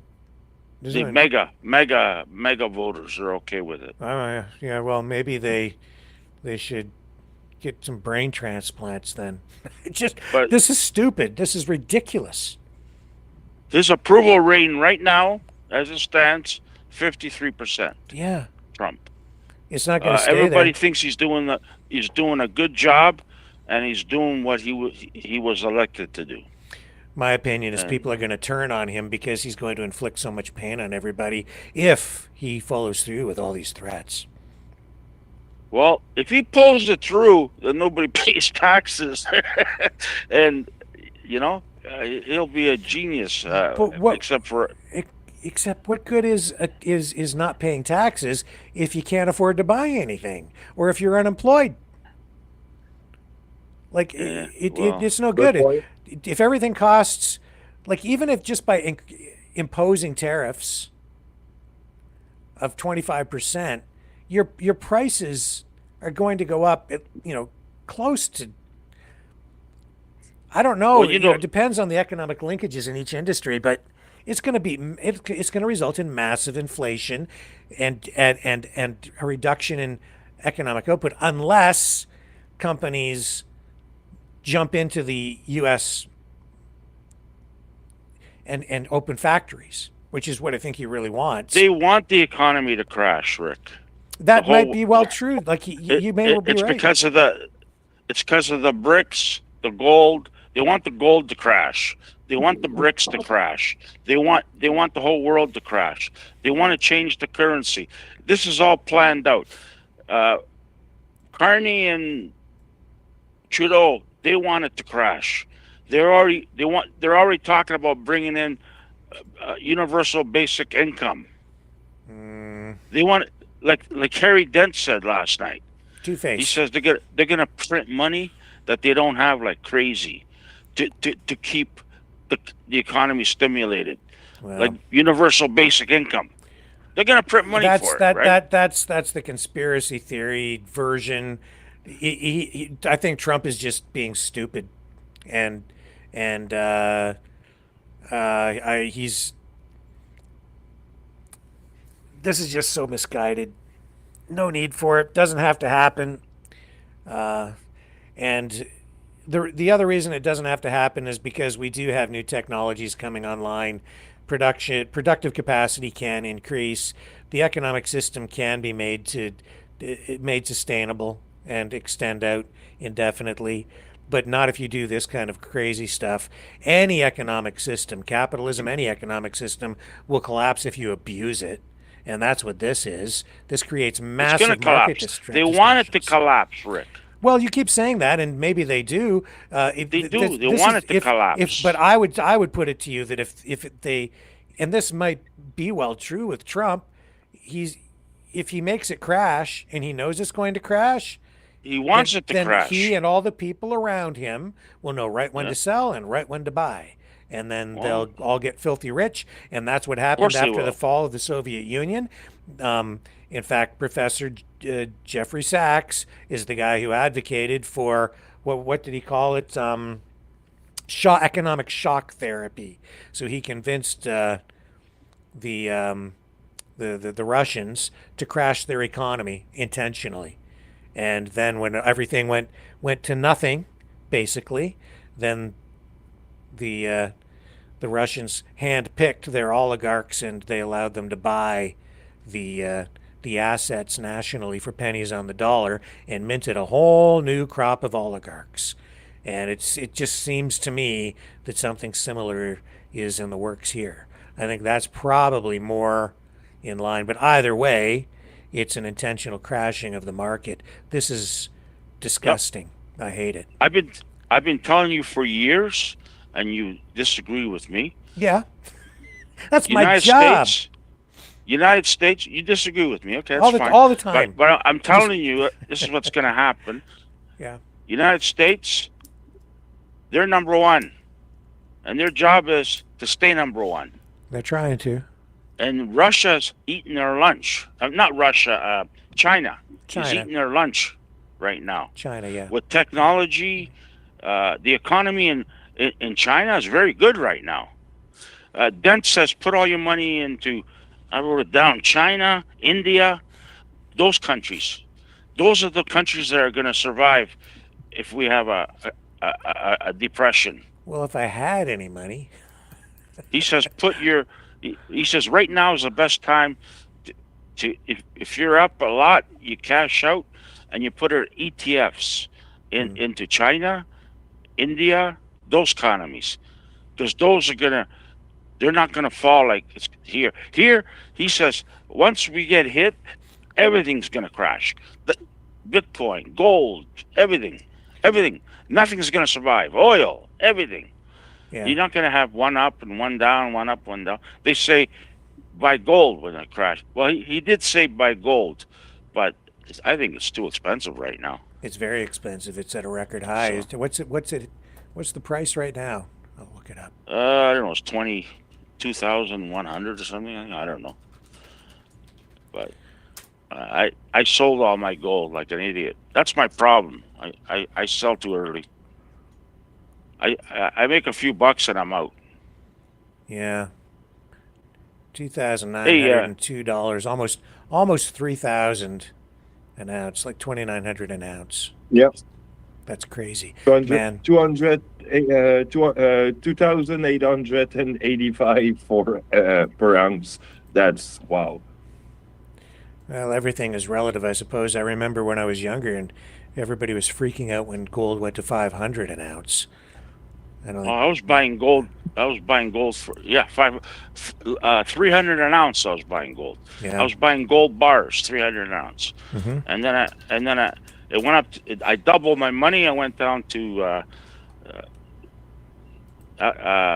Bay Street and the TD Bank, Bay Street and University there, whatever. And that's the only place you can cash it in. I went there and I cashed it all in bars. And I lost all my gold like an idiot. I should have just held on to it. I didn't need the money. I just said I might go back down again. But I paid like 3 and change an ounce. Well, it's really just a hedge against inflation. It's not really so much an investment. I had like 10 ounces. It's not really. It's a form of currency, right? So it's just it's the I got benchmark. nothing. Well, live and learn, or not. Bitcoin tonight is at $97,829 US. That's down about, we hit a high of around, I think, 107,000 US. It's come back down since then. What do you think of that? It's going to crash like everything else. Like he said, it's not going to stay up. It's going to go back to reality. Everything's going to go, like Google's going to go back to like $40 and Apple's going to go down. Everything's going to go back. He says the tech's going to get hit the hardest. 70% is going to fall. So, well, look what happened with NVIDIA when DeepSeek came out with their AI model. China's eating their lunch. Yeah. So they don't like it. That's why they it's got spyware on it. No, we ban it. We ban it. That's all they do. Countries, they sanction countries because they're trying to steal their wealth, steal their resources. That's what the Americans do. Well, they're not, those guys last night calling in. Yeah. I'm not saying I don't like the U.S. I'm just saying that's what they do. They steal people's resources. They tariff them. And as soon as you get the edge and you're getting ahead of them, they tariff you. They stop you because they don't want you to get going further, right? And that's what they do. They want to be number one. And right now, they're not number one anymore. I think the BRICS are kicking their ass. Well, we'll see. Like, I don't think it has to be this way. Trump is just he just seems like he's just off the rails. But I'm going to tariff you and you and you and you and you. He's like it just anybody with any knowledge of economics knows that if you actually use the tariffs, it's destructive on both sides. And just talking like this, the threat of it is hurting the economy. It's so stupid. They say Trump's the best deal maker in the world. Yeah, okay, right. and this is he one of his best friends. He was on and talking about Trump, and he says that Trump is the best deal maker in the world. He says, you know what he did to me. He says, I had 2 apartments for sale. And he came up and he said, how much you want for those apartments? 10 million, he says. Okay, tell you what, I'll give you 10 million, but you got to tell me everything that's wrong with it. And I told him everything that's wrong with it. He goes, okay, I'll give you 10 million, you fix all the problems now. Wow. He found out all the answers, and he goes, I've never been suckered in like that before. And he's the best negotiator, best deal maker. He knows what he's doing. He's a con artist. You heard it before, not just from me. Yeah. Okay. You heard from Hillary Clinton, from everybody. He's a con artist, and that's what you do. When every billionaire I know is a con artist. They're cheap too. He seems like a gangster to me. No controversy. Yeah. So, you know what, Rick? Uh-huh. Everybody's right now. We need a good sit. We used to have recessions every 5 years or something. There used to be a major recession. Yeah. We haven't had any. Yes. That's right. I used to have kids come into my door. Can I shovel your driveway for $20? You don't have anymore. They're too busy playing Nintendo at home. Yeah. They don't want, they don't want to go out and work. Nobody wants to work anymore, Rick. True. This whole world's, they'd rather steal the money. But we used to have kids come into the door. My uncles, they came here from Italy about 60 years ago, whatever. I was living downtown at Jones and Danforth somewhere, and we're all in a house, 4 families, okay? I remember my 4 uncles. It was snowing like a bitch outside, like today. And one uncle says, "Hey, everybody, grab your shovels. Let's go shovel driveways, make some money." Yeah. These are all grown men. My youngest uncle there, he's only knew how to speak English a bit, right? Yeah. So he knocked on the door. He says, "You shovel your driveway for some money?" He goes, "Go ahead." So all 4 of them shoveling the driveway like crazy. And then he tells my uncle, go get paid, $20. It was $10, I don't know, a long time ago. Anyways, he goes to the door. He goes, "You didn't tell me that you're going to charge me." He goes, "I'm renting here. I thought you worked for the landlord." I said, "I'm not paying you nothing."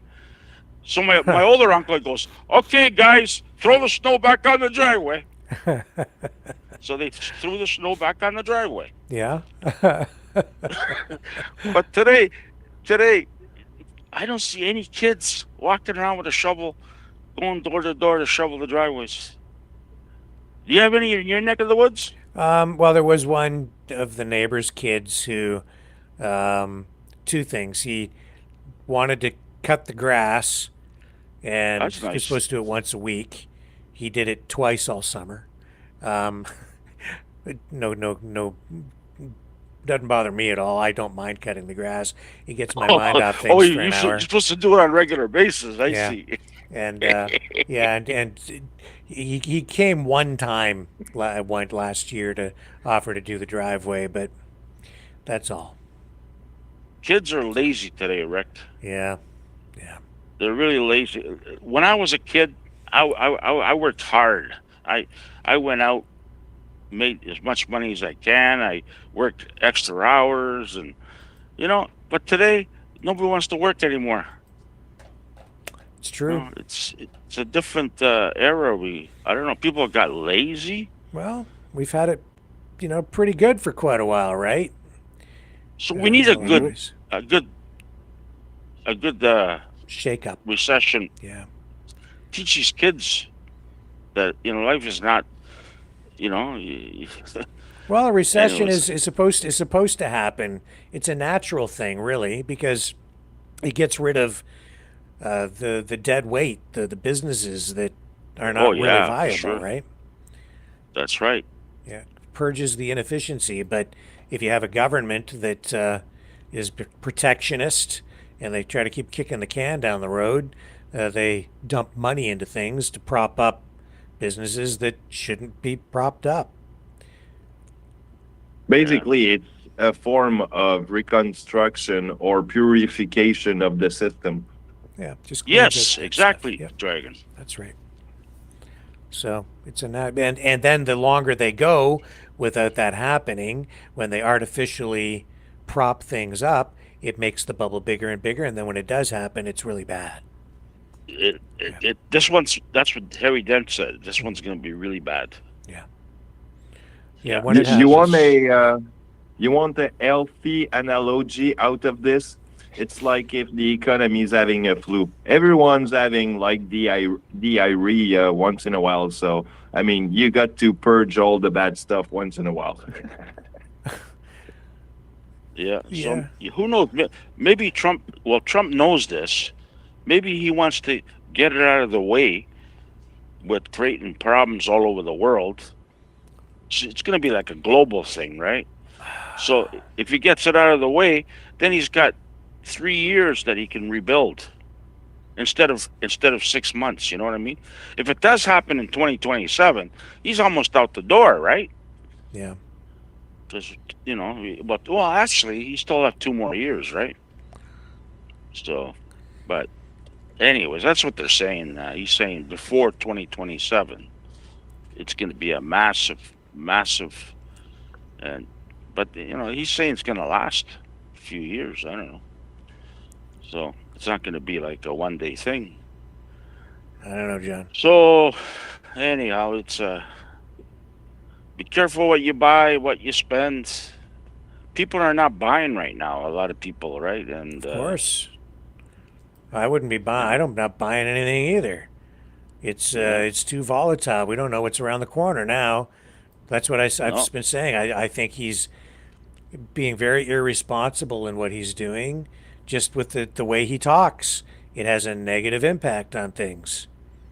Yeah. So I don't think he's doing a good job at all. This is not what you're supposed to do. All these kids that I know, all my friends' son and everything, they spend money like they work check by check. I says, don't you put 10-15% away? Just put it away like you had to pay it in taxes somewhere and it's gone. Yeah. Put it away. Pay yourself. Yeah. Oh, no. They'll go home. They spend money like crazy on stuff they don't even need. Yeah.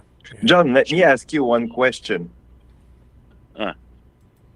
You're older than me, so you probably have more experience than I do on that subject. But what analogy can you look into Trump, the way he's acting? Do you see that he's having a sort of a messiah syndrome going? I don't know. That guy's he's acting funny. It seems like he's drunk on power. Huh? Yeah. And would you attribute that since he had these assassination attempt on this person? The what? The what? Assassination. Would you attempt. attribute those effect of being drunk on power because right after he's been attempt of assassinate? Well, I don't know. I don't know about that, but I get a lot of mail from the Republican Party and a lot of questionnaires, a lot of surveys, and I've been writing down a lot of shit, and I noticed what I'm writing down, it's happening, and they're draining the swamp, and that's one thing I kept telling them to do, and I sent them all the wasteful spending, the corruption, and they're doing it, man. And Canada is just as bad. The liberal, just leave it open. I'll close it. Don't worry about it. Just leave it open. So it's I can't even close the door here. All the snow. but the liberals are one of the most corrupt governments ever. And if someone went in there, like Musk, and went through all the fine detail, they'd find, oh man, this morning I was watching Trudeau, that he should be locked up. The guy's one of the most corrupt politicians out there. And that lackey that he put in for the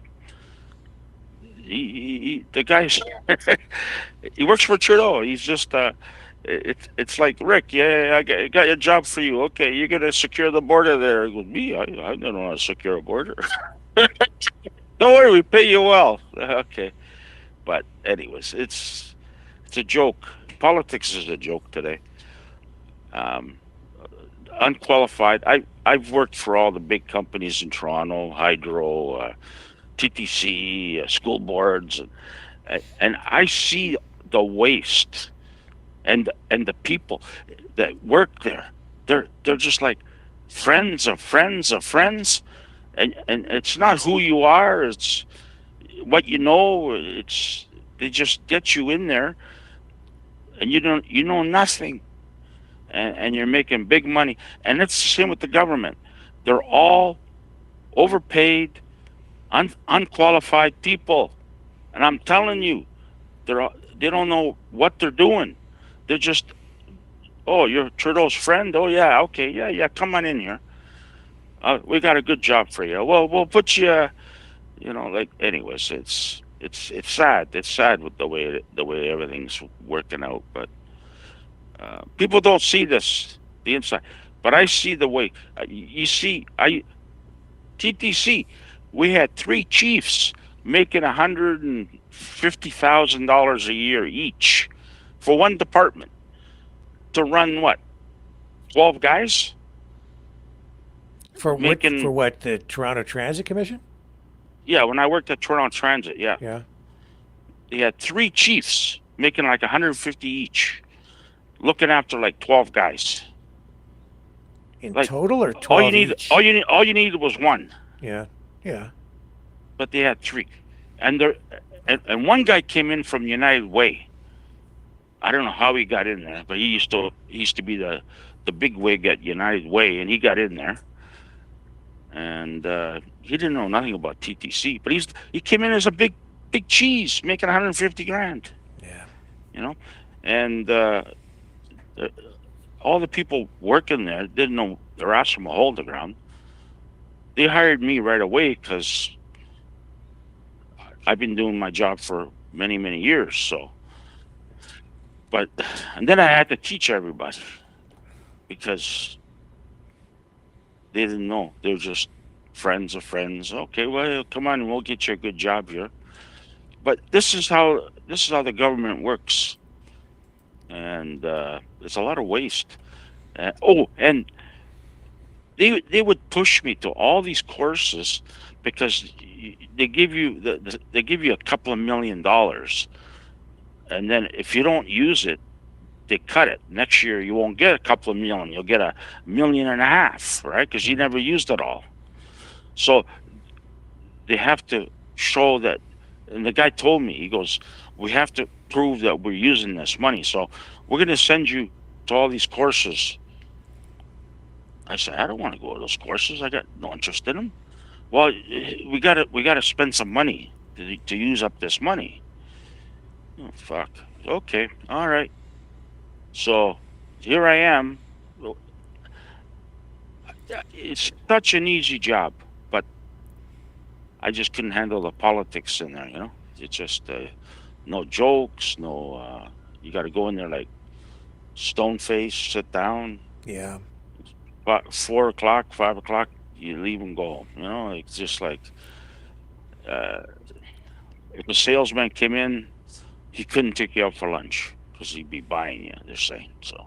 Okay, no problem. Couldn't take you to a hockey game. Couldn't do anything. So I said, you know what?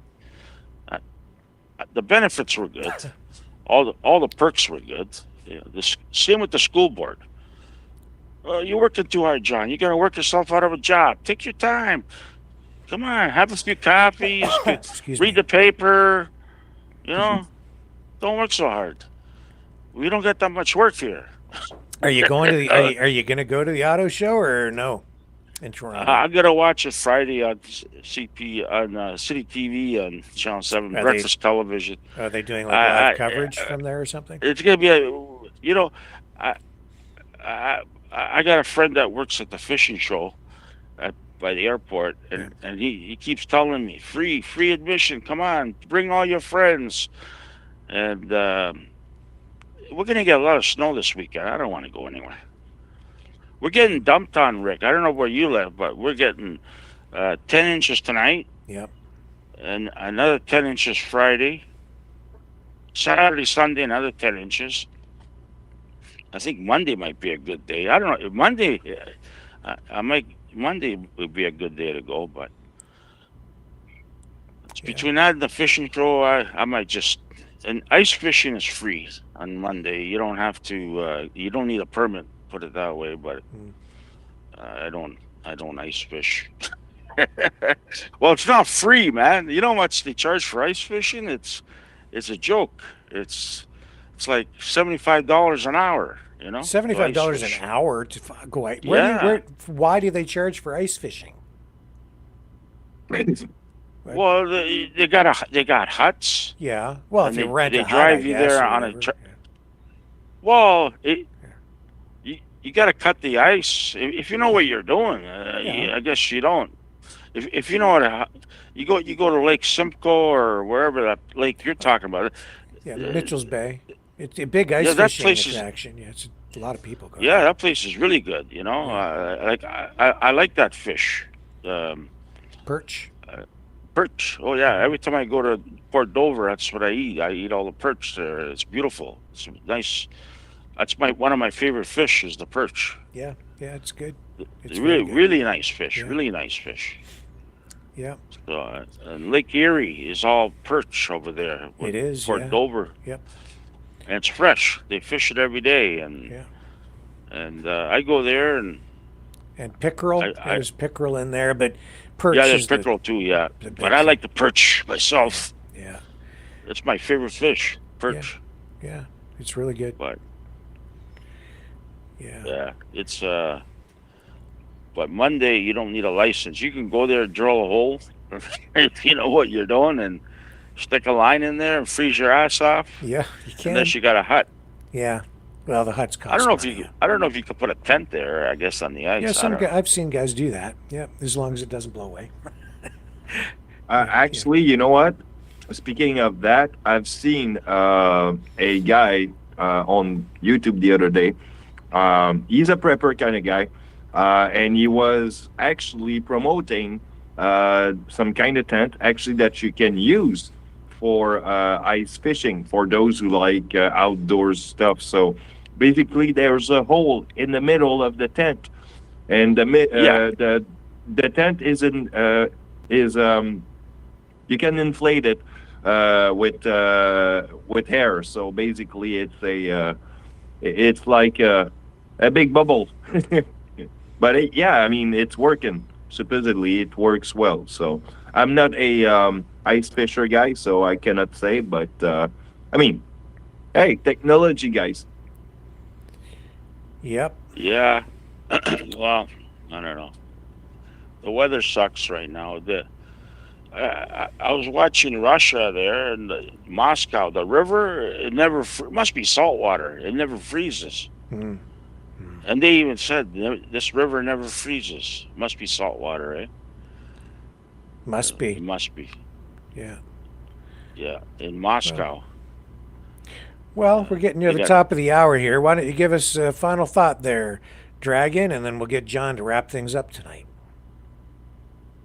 Well, I hope you all enjoy the night, and it's gonna be tremendous. We're gonna do some marvelous thing. Canada, you're gonna love us. We're gonna take over, but not too hard. We're gonna go simply just fine. Don't worry. We're going to make America huge again. Huge. We're gonna make America huge again. It's gonna be tremendous. That's a great impression. I love that.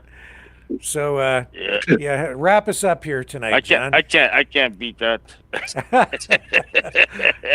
Yeah, that's really good. I love that. Yeah, but Please be generous. Donate to Rick. He needs us. He needs our contribution. So give a lot. Make your little pennies worth. So yeah. Even if it's a little super chat sometime. Oh yeah, we don't have super chat anymore. That sucks. Yeah, you can donate through the Rumble Rants, though. You can do that, and yeah, and thank you. Oh yeah, Rumble Rants work. Yeah.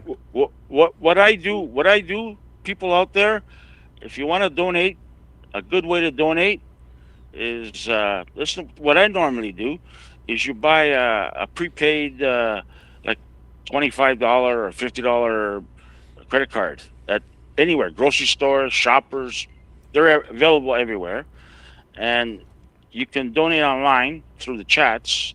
$10, $5, whatever. That's what I normally do. And this way, you don't get zinged if you think, like there's a lot of credit card scams. They're saying to be careful. This morning, they're saying that the biggest scam on credit cards right now is you swipe it, and it says it didn't register. Swipe again, and then you swipe it again, and it says it doesn't register. So you try a different card, and then finally it goes. So they got two credit cards or two cards, and they're stealing people's money. And this is the new scam that's going on right now with credit cards. So be careful with credit cards. So if you buy a prepaid card for $50, you know what I mean? It's American money though, when you buy a credit card. But still, you can donate 10, 20, whatever, 5, $2. But that's what I do. If you're worried about being me, I'm very paranoid. I pay cash for pretty well everything, unless I have to use credit card. I pay cash because I don't trust anybody anymore. So wise words. Hey, Monday is Family Day, Rick. Is it? Oh, yeah, and they're having the premier, the elections on Monday too. Not the election, the debate for premier is on Monday at 6:30 in Ontario. Is it? Yeah, it's just usually. You think people are going to watch it because it's Family Day, right? Or 6:30? Oh, they might be home at 6:30 because you got to work the next day, right? So yeah. I don't know. They should have made it later, like 8 o'clock. Yeah, 6:30. That's an odd time to have a debate. Yeah, but there's a debate. I don't know. We'll cover it here. I don't know if we'll cover it live, but we'll provide some sort of coverage on it. But it's like I said, it's a holiday here, and Family Day. Family Day. Well, my kids are all grown up and moved out, so they don't talk to me anymore. Well, once in a while. I will have a family day with my Maverick family on the chat Fisher, and probably have a little call if I can. Yeah. All right. Well, yeah, and people asking about that secret recording we had and wanting to hear more of that. I'm assessing, and I'm not sure what we're going to do with that. Probably have some more coverage on that front in the next, through the week, this week of some kind. So stay tuned for that. And with that, love you guys. We'll see you tomorrow night, 7 p.m. Eastern. John, take us out on the...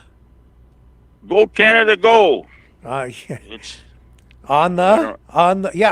Saturday, you're supposed to fly your Canadian flag to show your patriotism. There's a campaign out there. I forgot to mention that. I've got 3 American flags here, Rick. I don't know. I do have actually I got 2 Canadian flags, but they're not very big. The American flags are big. Well, actually, I got a big one over there. Does that make you a triple traitor? I have a Canadian flag flying in the backyard all times. It's flying right now. It's all okay. But I got 2 big ass American flags I got for free. Oh. Well, you're supposed to fly the Canadian flag on Saturday to show your patriotism. I like the American flag better. I'm not trying to be a pain in the ass. Yes, but you are. It's a nice, sexy flag, the American flag. You like that one? Yeah. Oh yeah, it's a beautiful flag. Beautiful. It would look nice with a red Canadian flag one at the starters, huh? What do you think? I think it's time to sign off. And since you didn't pick up on the cue, I'm going to throw it to Dragon. So Dragon, 7 p.m. Eastern. No. 7 p.m. Eastern tomorrow. I want to stay Canadian. Yeah, guys. me too. Dragon on the flip side. Okay, here's the other land that Trump wants to take over, Mars land. Here's MAGA Mars. Maverick and the News Brothers. See you tomorrow. Have a good night, Rick, and everybody else. Bye.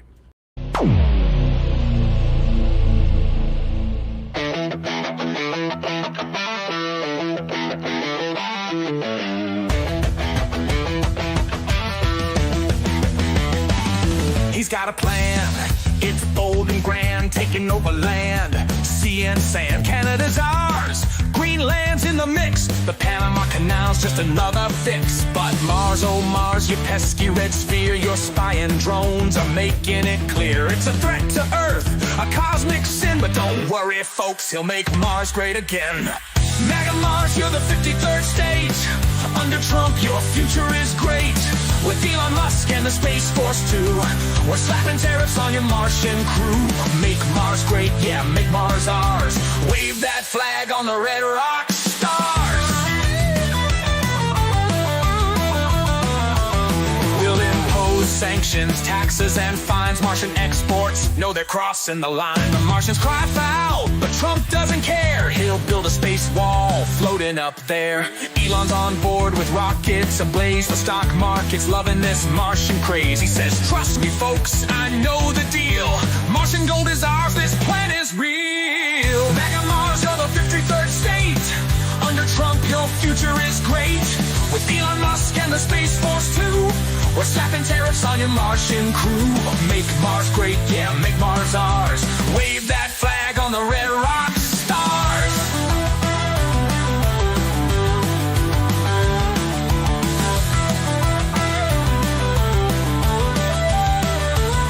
Yeah, Mars hotels with golf resorts, intergalactic trade reports, a MAGA dome where Martians bow. We've got the best Martians, Trump says now.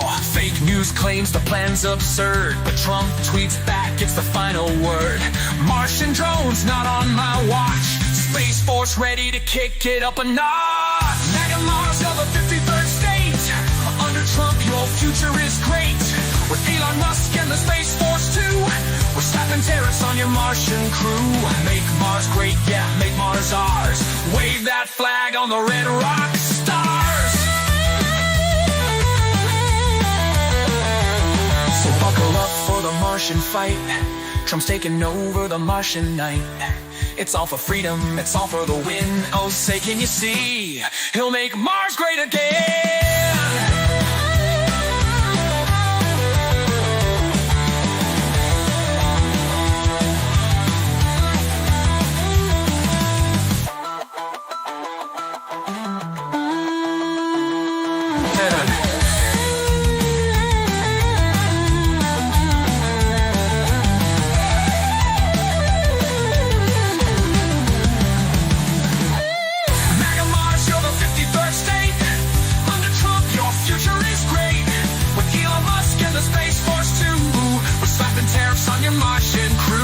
Make Mars great, yeah, make Mars ours.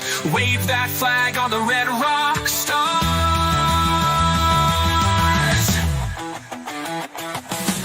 So buckle up for the Martian fight. Trump's taking over the Martian night. It's all for freedom, it's all for the win. Oh, say, can you see, he'll make Mars great again.